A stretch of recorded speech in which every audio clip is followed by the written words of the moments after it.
Bertrand Russell, en su libro Los principios de las matemáticas, nos dice que, en este caprichoso mundo, nada es más caprichoso que la fama póstuma.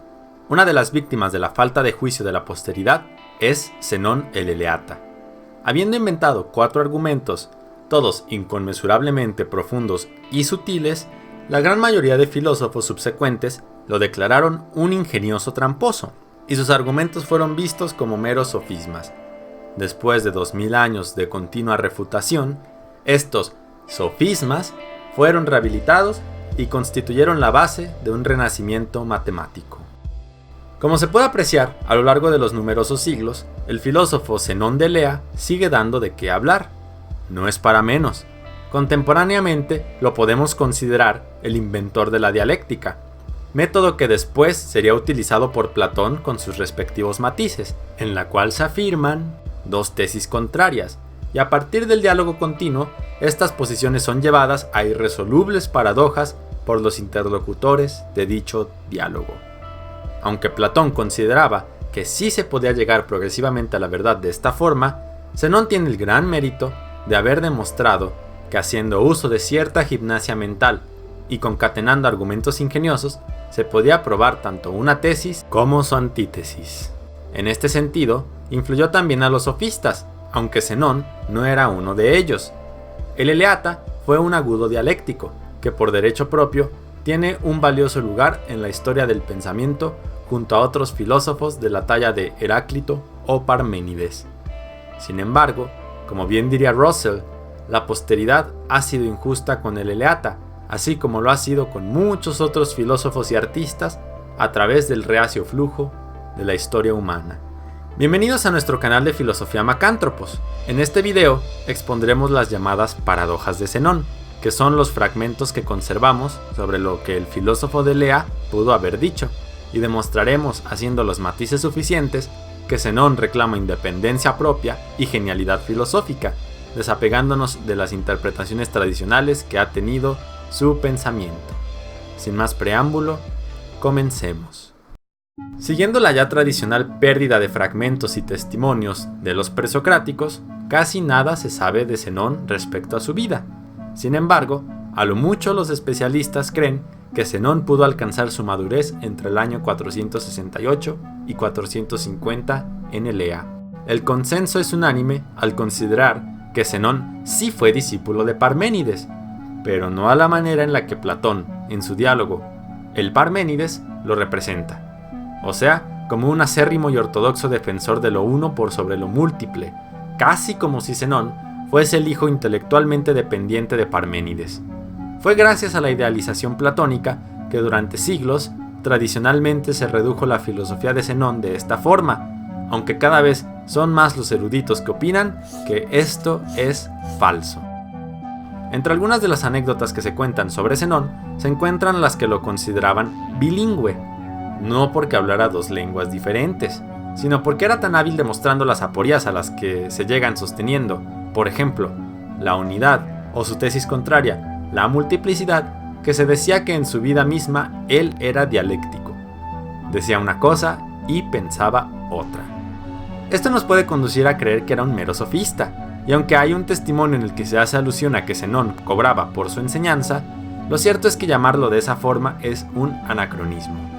Los sofistas surgieron en condiciones diferentes y posteriores a las del Eleata, y aunque este pudo haber influido en la sofística, hay que puntualizar que aún incluso cobrando o no por sus enseñanzas, tanto el contexto histórico de Zenón y por extensión también sus fines eran muy diferentes a los de los sofistas.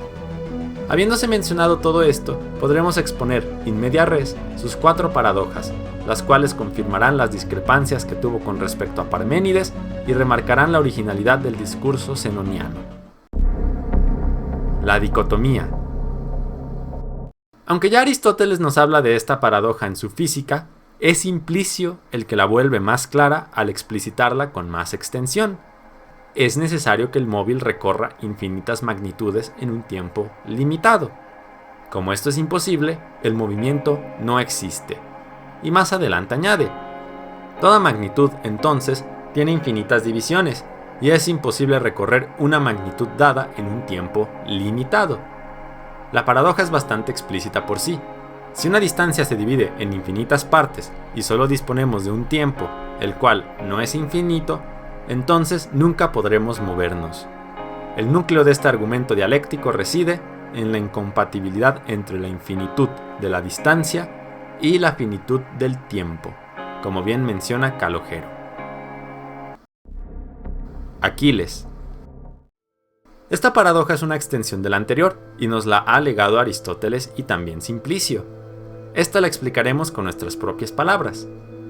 Aquiles, el hombre más rápido del mundo, y una tortuga están compitiendo en una carrera, pero a la tortuga se le da una pequeña ventaja. Empieza a moverse antes que Aquiles. Bueno, debido a que, o bien todo se mueve o todo está en reposo, es cierto que si Aquiles se pudiera mover para alcanzar a la tortuga, diciendo que la distancia entre él y la tortuga puede dividirse una y otra vez hasta el infinito, es imposible recorrer esa infinidad de magnitudes en cualquier tiempo finito. Luego, el movimiento es imposible. Aquiles nunca alcanzará, por más que se esfuerce, de forma absoluta a la tortuga. La flecha. Este fragmento será citado como lo recuperó Aristóteles en su Física, pero Zenón razona en paralogismos. Dice que, si siempre todo está en reposo o se mueve, la flecha arrojada está inmóvil, pues lo que se mueve está siempre en un instante cuando está en un espacio igual a sí mismo. El núcleo dialéctico de este argumento reside en considerar que el tiempo está conformado por una serie de instantes, algo así como muchos fragmentos compuestos de aquí y ahora, átomos temporales. Si la flecha se encuentra en una determinada posición inmóvil, en un espacio igual al del momento temporal, el movimiento de la flecha tendría que ser la suma de instantes con posiciones inmóviles, pero esto es absurdo. Luego, la flecha permanece en reposo. El estadio. En medio de un estadio se encuentra el conjunto de cuerpos A, en reposo, 2 de ellos del lado D y los otros 2 del lado E. En la parte superior del estadio se encuentra un conjunto de cuerpos B, que se mueven en dirección al punto E. En la parte inferior del estadio se encuentra el conjunto de cuerpos C, que se mueven en oposición a los cuerpos B, pero a la misma velocidad, hacia el punto D. En un momento, se alinean los cuerpos de esta forma. Como se puede observar, el conjunto de cuerpos B sobrepasó a 2 cuerpos A, A3 y A4, y el conjunto de cuerpos C sobrepasó a A2 y A1. Sin embargo, todos los cuerpos C fueron sobrepasados por B y viceversa. El cuerpo B4 se alineó con el cuerpo C1 y el cuerpo C4 con B1. ¿Cómo es que se sobrepasaron 2 cuerpos de A en reposo, pero se sobrepasaron los 4 cuerpos del conjunto B y C? En la misma distancia y en el mismo tiempo, se recorrieron el doble de cuerpos. ¿Esto acaso implica que el espacio, o bien, según el sentido común, es el doble de sí mismo o la mitad de sí mismo?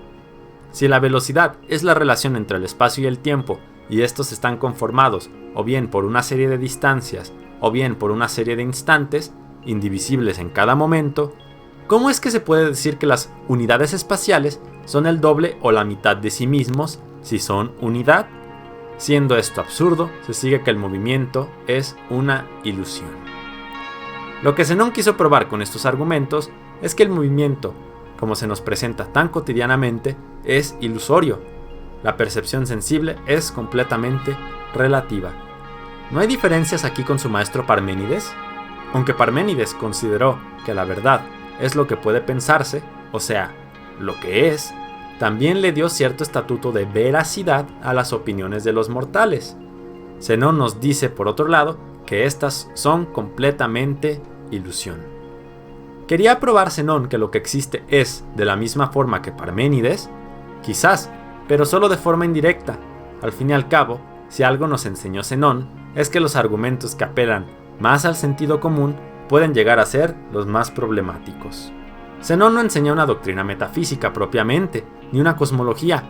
Zenón duda del movimiento, de la absoluta veracidad del espacio y el tiempo, sin ser por ello precursor de Einstein. Eso sería absurdo.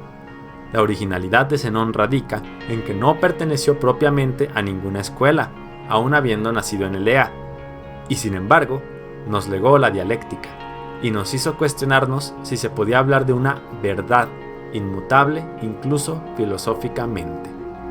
Para cerrar este video, no nos queda más que decir, siguiendo la edición de Gredos de los fragmentos de los presocráticos, que Zenón fue el primer relativista y el precursor de los discursos dobles, y quizás, añadiríamos nosotros, el primer escéptico de la filosofía occidental. Su gimnasia mental sigue ejercitando nuestro pensamiento, haciéndonos dudar de la realidad cotidiana aún el día de hoy. Sin más que decir, se despide de ustedes, dialéctica audiencia, Macántropos.